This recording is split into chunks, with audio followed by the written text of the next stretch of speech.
केंद्रीय मंत्री चिराग पासवानના વિપક્ષના નેતા તેજસ્વી યાદવ પર તીખા પ્રહાર, કહ્યું કે અમે જાતિમાં નહીં બિહારીમાં માનીએ છીએ। કેન્દ્રીય મંત્રી અને લોક જનશક્તિ પાર્ટીના અધ્યક્ષ ચિરાગ પાસવાને પટનામાં એક નિવેદન આપી બિહારની રાજનીતિમાં જાતિવાદ પર આકરા પ્રહાર કર્યા છે। તેમણે વિધાનસભામાં વિપક્ષના નેતા તેજસ્વી યાદવ પર નિશાન સાધતા કહ્યું કે અતિ પછાત વર્ગ, અન્ય પછાત વર્ગ, દલિત અને અન્ય જાતિઓ કદાચ વિપક્ષના નેતાના મનમાં હશે, અમારા મનમાં નહીં। હું બિહારના લોકોને માત્ર બિહારી તરીકે જ જોઉં છું। પાસવાને સ્પષ્ટ કર્યું કે તેમની રાજનીતિ જાતિગત સમીકરણો પર નહીં પરંતુ એક સમાન બિહારી ઓળખ પર કેન્દ્રિત છે।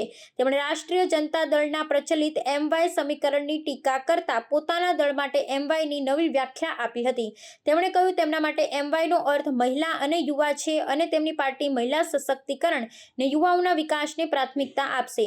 આ નિવેદનને 2025માં યોજાનારી બિહાર વિધાનસભાની ચૂંટણી પૂર્વે એક મહત્વપૂર્ણ રાજકીય સંકેત માનવામાં આવી રહ્યો છે। પાસવાન જાતિગત રાજનીતિથી ઉપર ઉઠી વિકાસ, રોજગાર અને બિહારી અસ્મિતાના મુદ્દાઓ પર ધ્યાન કેન્દ્રિત કરવા માંગે છે।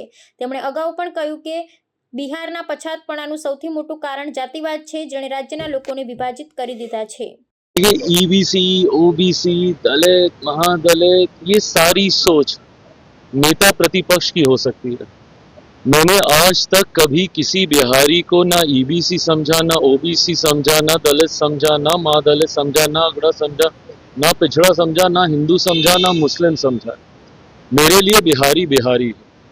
मैं बात करूंगा तो 14 करोड़ बिहारियों की बात करूंगा, बिहार फर्स्ट की बात करूंगा, बिहारी फर्स्ट की बात करूंगा, और यही सोच ने बिहार को बर्बाद किया। आज आप अपने आप को आप 21वीं सदी का आप बोलते हैं और ये आप सोच रखते हैं कि भैया किसको हम किस जाति में हम बांट के देखें और कौन किस जाति का वोट बैंक बनना चाहता है और कौन किस जाति को अपना वोट बैंक बनाना चाहता है। इसी सोच ने तो बिहार को बर्बाद किया है। आप बताइए, आप नेता प्रतिपक्ष हैं, आप अपने आप अभी भी आप लोग इसी तरीके का वोट बैंक बना के आप सोचने की बात कर रहे हैं।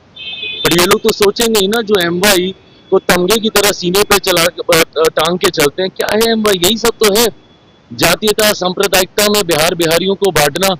भाई हम भी MY की बात करते हैं, बट हमारे MY में महिला है जो कि देश दुनिया की आधी आबादी है। हमारे वाई में युवा हैं जो कि देश की, हमारे बिहार की सबसे बड़ी आबादी है। ऐसे में जब ऐसे लोग भी और यंगस्टर से भी अगर हम लोग यही उम्मीद करें कि भैया वो भी जाति में बांटकर वोट बैंक की बात करेंगे, तो पिछले 50 साल जैसे बिहार के गए, अगले 50 साल फिर ऐसे ही जाएंगे। अगली पीढ़ी फिर ऐसे ही जातियों और धर्म में बंटकर बर्बाद होने का काम करेगी। कम से कम युवाओं को इस तरीके से जाति में बिहारियों को बांटकर बात करने की सोच नहीं रखनी चाहिए। एक बड़ा सवाल